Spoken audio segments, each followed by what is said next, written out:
사도신경으로 우리 신앙을 고백하겠습니다. 전능하사 천지를 만드신 하나님 아버지를 내가 믿사오며 그 외아들 우리 주 예수 그리스도를 믿사오니 이는 성령으로 잉태하사 동정녀 마리아에게 나시고 본디오 빌라도에게 고난을 받으사 십자가에 못 박혀 죽으시고 장사한 지 사흘 만에 죽은 자 가운데서 다시 살아나시며 하늘에 오르사 전능하신 하나님 우편에 앉아 계시다가 저리로서 산자와 죽은 자를 심판하러 오시리라. 성령을 믿사오며 거룩한 공예와 성도가 서로 교통하는 것과 죄를 사하여 주시는 것과 몸이 다시 사는 것과 영원히 사는 것을 믿사옵나이다. 아멘. 함께 부르실 찬송 310장 아 하나님의 은혜로입니다.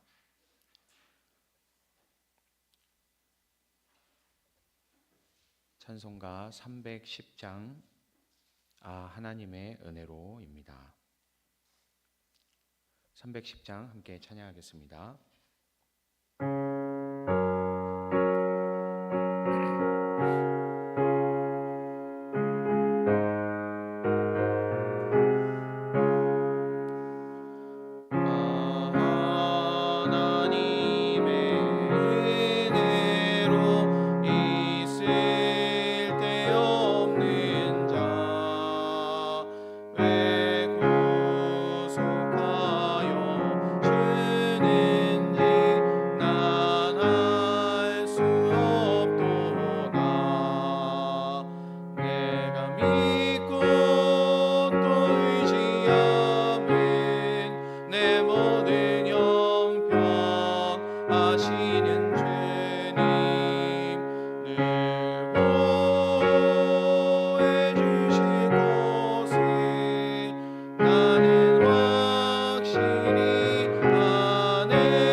말씀 보도록 하겠습니다. 오늘 우리에게 주시는 하나님의 말씀은 시편 135편 13절 14절 말씀입니다.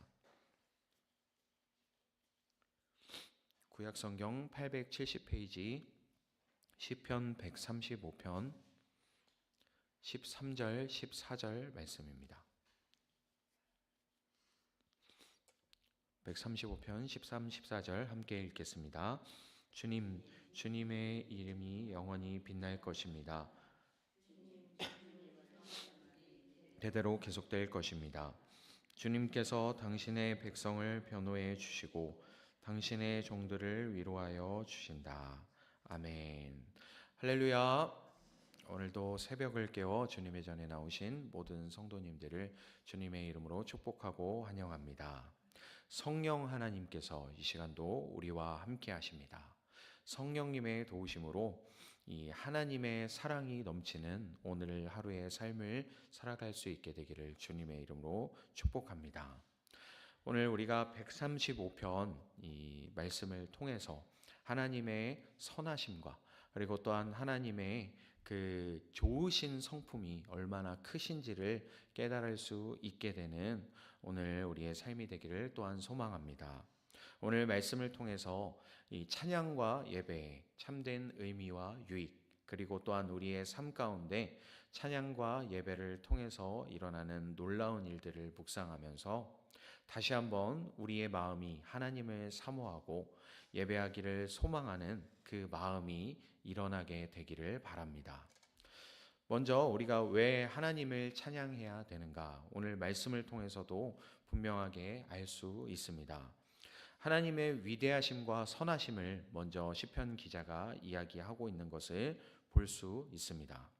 하나님을 찬송하라라고 처음부터 지금 선포하고 있는데, 왜냐하면 3절 말씀을 통해서 보면 하나님은 선하시고 은혜를 베푸시는 분이시기 때문입니다. 하나님은 우리의 창조주이실 뿐만이 아니라 온 우주의 주인 되시기도 하시죠. 그래서 5절부터 7절까지의 내용을 보면 하나님께서는 하늘과 땅 그리고 바다와 모든 자연 만물 가운데 기뻐하시는 모든 일을 이루시는 분이라는 그런 고백을 하고 있는 것을 볼 수 있습니다. 우리가 예배하고 찬양하는 대상은 한낱 피조물이 아니고, 그리고 또 다른 힘이 없는 그런 신이 아니고 모든 것 위에 계시고, 그리고 또 스스로 존재하실 뿐만이 아니라 다스리시는 하나님이시다라는 것을 먼저 이야기하고 있는 것이죠. 그렇기 때문에 우리가 찬양하는 것이 마땅하다라는 이야기를 하고 있는 것입니다. 또한 우리가 4절 말씀을 보면 4절 말씀에서 주님께서 야곱을 당신의 것으로 택하시고 이스라엘 백성을 소중한 보물로 택하셨다라고 그 이유에 대해서 이야기하고 있습니다. 소중한 보물이라고 이렇게 번역이 되어 있는데 개역개정 성경을 보면 소유된 백성이다라는 이야기를 하고 있습니다. 우리는 하나님의 사랑받는 자녀다라는 것이죠. 하나님의 소유된 백성이기도 합니다. 그래서 하나님께서 우리를 창조하시고 구원하시고 또 날마다 돌보시고 인도하시는 분이시다라는 것을 기억해야 함을 이야기하고 있는 것입니다. 이런 하나님의 은혜와 사랑을 받는 우리는 마땅히 또한 하나님을 찬양하고 예배해야 한다라는 그 찬양의 이유에 대해서 이야기를 하고 있는 것이죠. 그리고 또한 오늘 우리가 읽은 13절의 말씀을 보아도 우리가 알 수 있습니다. 13절 말씀 다시 한번 읽어보도록 하겠습니다. 주님, 주님의 이름이 영원히 빛날 것입니다. 주님, 주님을 기념하는 일이 대대로 계속될 것입니다. 아멘. 네, 13절 말씀을 통해서 주님의 이름이 영원히 빛날 것이기 때문이다라고 이야기를 하고 있습니다. 세상 모든 것이 영원하지 않음을 우리가 볼 수 있죠. 심지어 우리가 살고 있는 지구도 그리고 우리가 보는 저 태양도 영원하지 않다라는 것을 우리는 알고 있습니다. 그런데 세상 영원한 것이 한 가지가 있죠. 그것이 바로 하나님이시다라는 것을 우리가 또한 이 믿음을 통해서 고백하고 있습니다. 이 주님의 이름이 그 영광이 영원히 빛날 것이기 때문에, 그렇기 때문에 우리의 세대가 끝난다고 할지라도 우리의 후손들이 또 그 후손들이 계속해서 주님을 찬양하는 것, 주님을 기념하고 예배하는 일이 끊이지 않고 계속될 것입니다 라는 이 고백인 것이죠. 하나님께서 영원하시기 때문에, 그리고 또 그 주권이 대대로 미치기 때문에 영원하고 변치 않는 그 하나님의 신실하심, 그 사랑 때문에 마땅히 우리 피조된 우리들이, 우리의 또 자손들이 계속해서 감탄하고 경외하는 일이 끊이지 않고 계속해서 찬양하고 예배하는 일이 마땅한 것이다라는 것을 이야기하고 있는 것입니다. 그렇다면 또 우리가 왜 예배에 드려야 하는가 본문을 통해서 좀 더 살펴보기를 소망합니다.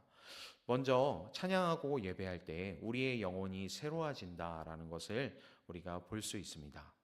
아까 우리가 보았던 3절 말씀에서 주님은 선하시니 주님을 찬송하여라. 그가 은혜를 베푸시니 그의 이름을 찬송하여라. 라고 이렇게 이야기하고 있는데, 우리가 찬양할 때에 우리의 영혼이 새롭게 되고 또 지친 마음이 회복된다라는 것을 우리가 말씀을 통해서 볼 수 있습니다. 세상의 근심과 걱정, 그리고 또한 삶의 무게에 우리가 눌려갈 때에 하나님을 찬양하고 또 그분의 임재 가운데 들어가게 되고 그 안에서 새 힘을 얻게 된다라는 것이죠. 그래서 하나님의 선하심을 우리가 노래할 때에 우리의 마음에 오히려 기쁨과 평안이 흘러 넘치게 된다라는 것을 우리가 묵상해 볼 수 있습니다. 또한 우리가 찬양하는 것은 이 영적인 전환점이 되기도 하고 또한 승리의 통로가 된다는 것도 우리가 오늘 말씀을 통해서 볼 수 있습니다. 찬양과 예배는 단순한 의식이 아니라 영적인 전환점이고, 그리고 또한 영적 전쟁의 승리의 통로가 된다라는 것이죠. 그것을 우리가 사도 바울의 이야기를 통해서도 알 수 있습니다. 사도행전 16장의 말씀을 보면 바울과 실라가 감옥에서 찬송할 때에 정말 아무런 걱정하지 않고 예배할 때에 이 옥문이 열리게 되고 결박이 풀어지게 된 것을 우리가 볼 수 있습니다. 이렇게 우리가 하나님을 예배하고 찬양할 때에 우리 인생에 묶여있는 모든 것들이 풀어지고 하나님의 능력이 임하게 된다라는 것을 우리가 볼 수 있는 것이죠. 그리고 또한 하나님의 임재를 경험할 수 있습니다. 시편 22편 3절의 말씀을 보면 이스라엘의 찬송 중에 거하시는 주님이라고 그렇게 고백하는 것을 볼 수 있습니다. 하나님은 우리의 찬양 가운데 임재하신다라는 그런 고백인 것이죠. 찬양과 예배를 통해서 우리는 하나님의 거룩하신 임재를 더욱더 가까이 경험할 수 있게 됩니다. 그리고 또한 하나님과의 깊은 교제를 나눌 수 있게 되는 것이죠. 그래서 예배의 시간을 통하여서 그 예배의 시간을 통해 느껴지는 평안함과 위로, 그리고 성령님의 만지심이 그 증거가 된다라는 것을 생각해 볼 수 있습니다. 이렇듯이 예배를 통하여서, 찬양을 통하여서 우리의 삶 가운데 이러한 놀라운 일들이 일어난다라는 것을 우리가 기억해야 합니다. 또 좀 더 깊이 그것을 살펴보자면 하나님의 영광이 우리의 찬양과 예배 가운데 드러나게 된다라는 것을 우리가 알 수 있습니다. 우리가 하나님을 전심으로 찬양하고 예배할 때 우리의 삶을 통해서 하나님의 영광이 나타나게 된다라는 것이죠. 그리고 그 하나님의 영광을 통해서, 이 찬양과 예배를 통해서 하나님이 어떤 분이신지를 세상 사람들이 알게 되고, 그리고 하나님의 위대하심과 선하심을 경험해 갈 수 있게 됩니다. 우리는 어떤 특별한 경험이 있어야지만 하나님께 나올 수 있다라고 그렇게 오해를 할 때가 많이 있습니다. 물론 그런 계기를 통해서 교회에 나오게 되시고 하나님을 믿게 되신 분들도 분명히 많이 계십니다. 하지만 그것이 아니라 우리가 정말 하나님을 전심으로 예배하고 찬양하는 것을 통하여서 세상 사람들도, 세상 모든 만물도 하나님을 인정하게 된다라는 것을 우리가 잊지 말아야 합니다. 그리고 또한 더욱더 중요한 사실은 우리가 하나님의 뜻 안에 거할 수 있는 방법이 바로 이 찬양과 예배라는 것이죠. 예배는 단순히 우리의 필요를 채우는 시간이 아니라 하나님의 뜻과 마음을 발견하는 시간이기도 하다라는 것입니다. 예배를 통해서 우리는 하나님의 뜻을 알 수 있게 된다라는 것이죠. 그리고 계속해서 그것을 듣게 됨으로써 우리가 순종의 자리에까지 나갈 수 있게 된다라는 것입니다. 우리 오늘 말씀은 14절 말씀을 한번 함께 읽어보도록 하겠습니다. 14절 말씀 함께 읽겠습니다. 주님께서 당신의 백성을 당신의 종들을 위로하여 주신다. 아멘. 주님께서 당신의 백성을 변호해 주시고, 개역 개정은 좀 반대의 뜻으로 이렇게 번역이 되어 있는 것을 볼 수 있습니다. 변호해 주신다라는 것을 판단하신다라고 이렇게 번역을 했고, 그리고 뒤에 당신의 종들을 위로하신다라는 것을 이 종들로 말미암아서 위로를 받으신다라고 이렇게 반대의 뜻으로 번역하고 있는 것을 볼 수 있습니다. 저는 이 14절 말씀을 이 새 번역과 그리고 개역 개정을 이 비교하면서 보면서 오히려 큰 은혜를 누리게 되었습니다. 이게 참 이 묘한 이 번역인 것이 반대의 뜻으로 번역을 하고 있기 때문에 이 의미가 더욱더 와 닿게 되는 것이죠. 이 말씀처럼 하나님께서 예배하는 자를 돌보시고 그분의 선한 뜻으로 인도해 주신다. 쉽게 말하면 그분의 임재 가운데 우리를 인도해 주신다라는 것인데, 이 말인즉슨 예수님께서 이 마지막 때에 이 제자들에게 하셨던 말씀과도 일치하는 그런 말씀이죠. 내가 저 안에, 저가 내 안에 거하면 이라고 예수님께서 말씀하셨는데, 그게 무슨 말인지 우리가 참 이해하기가 쉽지 않죠. 내가 하나님 안에 거한다, 그러면서 동시에 하나님께서 내 안에 거하신다라는 것. 오늘 이 14절 말씀에 이 새 번역과 이 개역 개정의 이 반대되는 뜻처럼 하나님께서 변호해 주시는 것도 맞고, 그리고 또한 하나님께서 판단해 주시는 것도 또한 맞는 것이죠. 그리고 또 하나님께서 종들을 위로해 주시는 것도 맞고, 그리고 또한 우리의 이 예배를 통해서 하나님께서 기뻐하시는 것도 맞는 것이죠.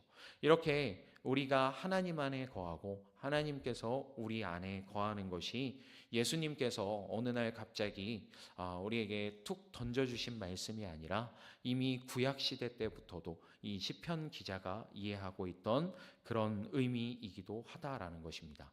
그래서 우리가 하나님 뜻 안에 거할 수 있게 되는 것, 우리가 찬양하고 예배할 때에 그 놀라운 은혜가 일어난다라는 것이죠. 그리고 뿐만이 아니라 우리의 삶이 변화되고 세상이 변화된다라는 것도 우리가 생각해 볼 수 있습니다. 찬양과 예배는 우리의 내면을 변화시키는 힘이 될 뿐만이 아니라 이것을 바탕으로 인해서 우리의 가정과 교회와 그리고 또한 우리의 사회를 변화시키는 능력이 있다라는 것을 우리가 잊지 말아야 합니다. 예배를 통해서 하나님의 뜻에 대해서 우리가 알게 되고, 그리고 또 그 하나님의 뜻이, 이 하나님의 사랑이 예배를 통해서 흘러가게 되고, 그리고 또한 그것이 세상으로 흘러 넘치게 된다라는 것이죠. 그 하나님의 사랑이 우리의 삶을 통해 흘러 넘치게 될 때 이 세상의 어두움이 물러가게 되고 하나님 나라가 새로워지게 된다라는 것을 우리가 기억해야 합니다. 이제 말씀을 맺도록 하겠습니다. 하나님을 찬양하고 예배하는 것이 우리의 의무이자 가장 큰 특권이라는 것을 우리가 잊지 않기를 소망합니다. 하나님이 어떤 분이신지를 우리가 기억하면서, 그리고 또한 우리에게 행하신 일들을 기억하면서 자연스럽게 우리가 이 찬양 가운데, 예배 가운데 나아갈 수밖에 없다라는 것을 기억할 수 있게 되기를 소망합니다. 그리고 또 우리가 그 자연스러운 반응으로 하나님을 찬양하고 예배하는 것이 오히려 반대로 우리의 힘과 유익이다라는 것을 기억할 수 있기를 소망합니다. 그래서 오늘 이 말씀을 우리의 마음 가운데 새기며 우리의 입술과 또한 삶으로 하나님을 고백하고 하나님을 높이고 찬양하고 예배할 수 있게 되는 참된 예배자가 되기를 소망합니다. 정말 진실로 그렇죠. 로마서 10장 10절의 말씀처럼 마음으로 믿어 의에 이르고 입으로 시인하여 구원에 이른다라고 하는데, 정말 우리가 이것을 마음으로 믿을 뿐만이 아니라 입으로 시인하면서 입으로 찬양하고 높여드리면서 하나님의 구원을 경험하게 되는 저와 여러분의 삶이 되기를 주님의 이름으로 축복합니다. 잠시 기도하겠습니다. 하나님 아버지, 감사합니다. 오늘 말씀을 통하여서 하나님을 찬양하는 것이 우리의 마땅한 일이라는 것을 기억하게 하여 주시옵소서. 그리고 또 더욱더 나아가서 우리가 그렇게 하나님을 찬양하고 예배할 때에 하나님 나라가 우리 가운데 임하게 되고 또한 하나님 안에 우리가 거하게 된다라는 것을 기억하면서 어떤 상황에서도 환경에서도 우리가 하나님을 예배하는 것이, 하나님을 찬양하는 것이 우리의 힘이자 우리의 기쁨이라는 것을 잊지 아니하며 오늘의 삶을 우리가 예배자로서 온전히 살아갈 수 있도록 인도하여 주시옵소서. 주님께서 함께 하시고 우리를 주님의 길로 이끌어 주실 것을 믿습니다. 온전히 주님을 신뢰하며 찬양하고 예배하는 우리의 삶이 될 수 있도록 주님 은혜 내려 주시옵소서. 감사합니다. 우리 주 예수 그리스도의 이름으로 기도합니다. 아멘. 하늘에 계신 우리 아버지여, 이름이 거룩히 여김을 받으시오며 나라에 임하옵시며 뜻이 하늘에서 이룬 것 같이 땅에서도 이루어지이다. 오늘날 우리에게 일용할 양식을 주옵시고 우리가 우리에게 죄 지은 자를 사하여 준 것 같이 우리 죄를 사하여 주옵시고 우리를 시험에 들게 하지 마옵시고 다만 악에서 구하옵소서. 대개 나라와 권세와 영광이 아버지께 영원히 있사옵나이다. 아멘.